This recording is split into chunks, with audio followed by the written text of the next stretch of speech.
지난 2월에도 청와대 상공에 무인기가 나타났던 것으로 확인됐습니다. 당시에 포착됐던 무인기는 곧바로 사라졌고 북한 것인지를 단정짓지는 못했다고 합니다.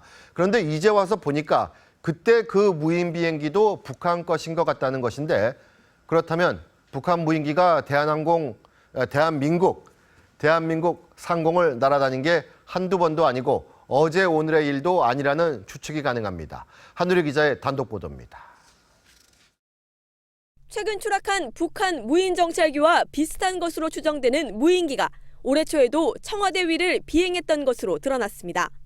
서울의 고위 소식통은 지난 2월경 청와대 상공에 무인기가 나타난 것을 육안으로 식별했으나 추락하지 않고 사라졌다고 말했습니다. 이 소식통은 당시 정부 관계자들이 긴급 대책회의를 여는 등 비상 경계태세에 돌입했다고 전했습니다.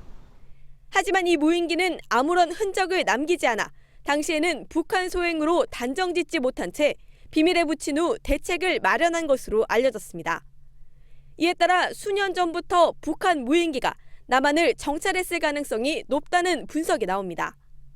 새누리당 고위 관계자는 북한이 남한 관련 데이터를 만들기 위해 작년뿐 아니라 연평도 포격대에도 무인기를 보냈을 가능성이 있다고 말했습니다.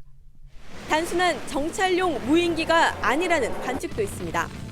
또 다른 새누리당 핵심 관계자는 이번에 발견된 무인기는 정찰기이지만 발전시키면 테러가 가능한 다목적용 무기가 될 수 있다는 보고를 받았다고 전했습니다. 실제로 지난 2012년 4월 북한은 인민군 열병식에서 250km 떨어진 목표물에 자폭 공격을 할 수 있는 무인기를 공개했습니다.